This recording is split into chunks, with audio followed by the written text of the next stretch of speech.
ठीक है, बिल्कुल।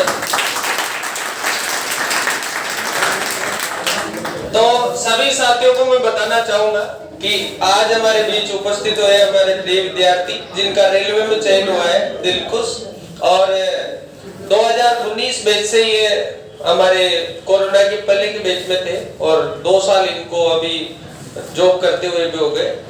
तो एक हम पढ़ते हैं कि तू जरा साथ दे तो और बात है, पूरी तरह साथ दे तो और बात है।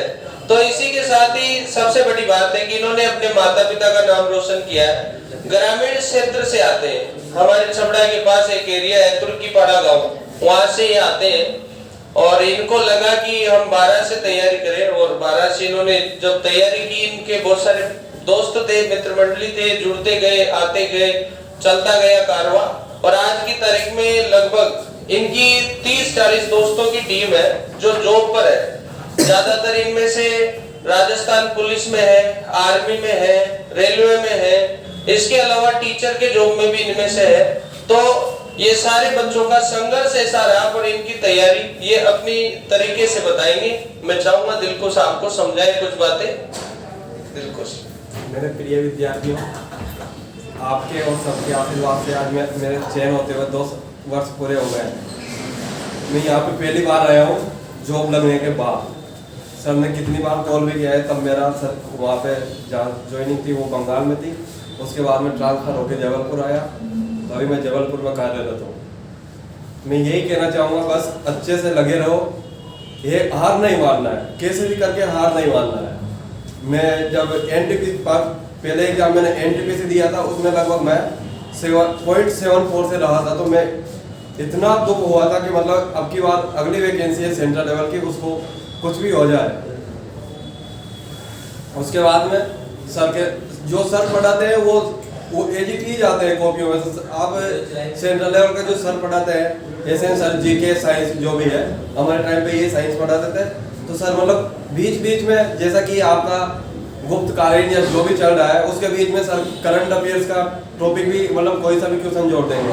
तो ऐसा नहीं सोचने कि यार ये सर ले तोड़ देते हैं, तो ले तोड़ना नहीं होता है, क्योंकि एक साथ जो भी कोई सा भी टॉपिक होता है उसको अलग अलग तरीके से पढ़ोगे तो अच्छे से समझ में आएगा, मतलब ट्यूशन वही कंटेंट क्लियर हो जाएगा। बस इतना ही कहना चाहूँगा। देखो भाई, संघर्ष तो बच्चों का ही होता है। अपन जानते हैं कि आप लोग आज दिन रात एक करके तैयारी कर रहे हो। सबसे बड़ी जो संघर्ष की जीत होती है वो होती है बच्चे की मेहनत। यानी कि कोचिंग का तो एक प्रमोशन होता है, योगदान होता है, मैटर उपलब्ध कराना होता है, किस तरह से उसको याद करना ये होता है। आजकल के कुछ बच्चे जो है उनकी ये गलतफहमी होती है कि वो लेंथी नोट्स बनाते हैं, बहुत लेंथी नोट्स बनाते हैं, और वो इसी भ्रम में जीते हैं कि लेंथ नोट्स से उनको सफलता दिलाएगा।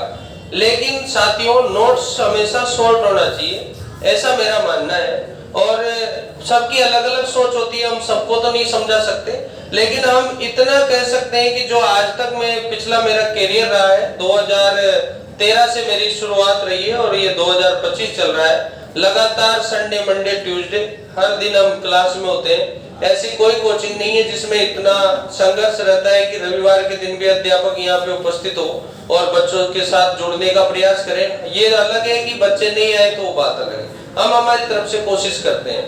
जो बच्चे सक्रिय होते हैं वो आने का प्रयास भी करते हैं। देखो, पेपर में उस सब्जेक्ट की सबसे ज्यादा वैल्यू होती है जिसके सबसे कम नंबर आते हैं। अगर किसी पेपर में जीके के नंबर, जैसे RS का एग्जाम है और जीके ज्यादा है, तो उसमें मैथ की सबसे ज्यादा वैल्यू है, क्योंकि वो मैथ क्वालिफाइंग दिलाएगा। और अगर जैसे SSC रेलवे के पेपर है तो उसमें मैथ रीजनिंग के 60% पहुंच जाते हैं लगभग, तो वहां पर फिर जीके के करंट के क्वेश्चनों की बहुत वैल्यू है, क्योंकि वो फिर हमें सिलेक्शन को लेके जाएंगे। बच्चे क्या करते हैं, जिसमें कम नंबर आते हैं या कम नंबर का सब्जेक्ट होता है, जैसे कंप्यूटर कम का है या हिंदी कम का है, तो वो उसको ऐसे नेग्लेक्ट कर देते हैं कि नहीं यार ये तो 4 नंबर का ही है, ये तो 3 नंबर का ही है, साइंस तो 2 नंबर का ही है। तो वो जो 2 नंबर थे वो सिलेक्शन वाले थे, वो अपने को सिलेक्शन पे लेके जा रहे थे। तो वो अपना मेन पॉइंट वहां पे आएगा जहां से अपना सिलेक्शन बनेगा।